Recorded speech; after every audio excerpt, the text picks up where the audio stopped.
Good morning, George. Morning, Jim. How are you? Just fine, thank you. And you? Thank you for doing this with us. We are approaching our 75th anniversary in 2013, and we thought it would be useful and fun to get together with you and hear some of your thoughts about the background and history of the board from your point of view. To start with, I wonder if you could comment on the challenges and changes that the board was faced with the Leduc discovery and all of that development that came to the province. Yes, Jim. Leduc was discovered in 1947, and that's a long time ago, 65 years. Been a lot of changes since then. The board at that time was 3 members. Chairman was Alec Bailey. The deputy chairman position was vacant, and Red Goodall was the board member. The staff of the board was somewhere around 30, 35. The annual budget, $140,000. The funds were provided roughly 2/3 by an assessment on industry and 1/3 from the provincial government. There were a lot of challenges that the board was faced with. First of all, Alec Bailey resigned and joined industry, which left the board membership with 1 person only. The government acted quite promptly and appointed Ian McKinnon, who was then the the Deputy Minister of Mines and Minerals, as the chairman, and I was appointed as a board member. Red Goodall was promoted to deputy chairman. So there were 3 of us as of February 1948, and among the many challenges we had was to gear up for the greatly increased activity.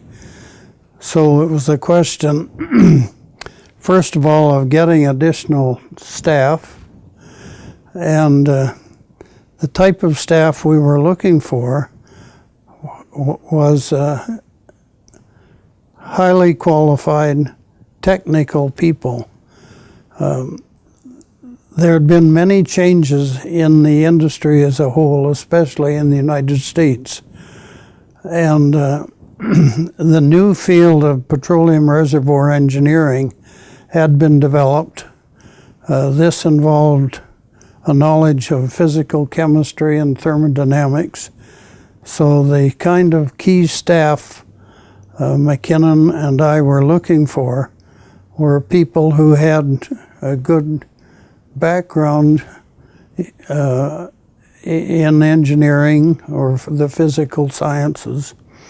And we were fortunate in engaging a number of people from the University of Alberta, fresh graduates, some from other universities. And so we gradually built up the staff. And I should say that budgeting wasn't really a problem. We got full support from industry and the government, and as we needed more funds to engage more staff, the funds were forthcoming. It was a very favorable situation, actually. So one of our challenges then was overcome, getting more staff. Then we had to attend to the various specifics of the oil and gas business, and that included attention to the rules and regulations pertaining to drilling wells and producing them. And there again, we had to introduce newer concepts and new developments that were relevant to this. One of the most significant advances in this new field of petroleum engineering was the greater understanding of the manner in which oil and gas exist in the underground reservoirs. The fact that they are mobile, they are under pressure, and the many factors that affect the amount of the oil and gas that can be recovered through wells. So a significant challenge for the board was to establish regulations that related to the recovery of oil, and this involved regulations dealing with the spacing of wells and significantly regulations dealing with the rate of oil production. There was a concept at that time, which still exists, of the MER, or the maximum efficient rate of production. And that concept was that for any reservoir, there was a rate of production at which recovery would be optimized to an excessive rate, or a rate in excess of that would result in a reduced recovery, and the rate below that would not enhance the recovery.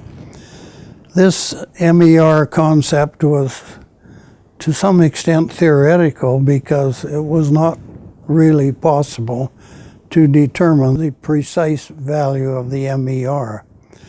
So the board faced that challenge by defining something that we called the MPR, the maximum permissible rate.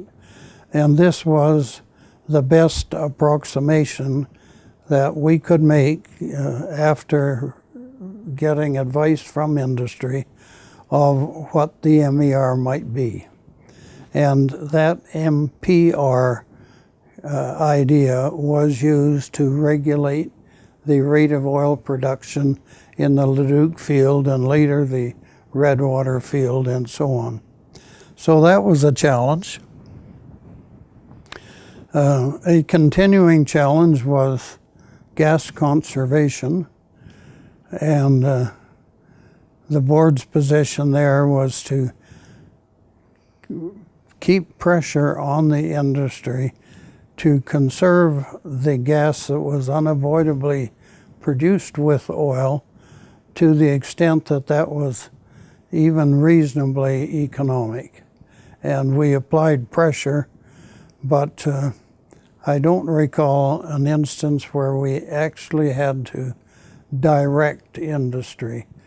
Redwater may have been such an instance, I can't quite remember. Anyway, gas conservation was an issue.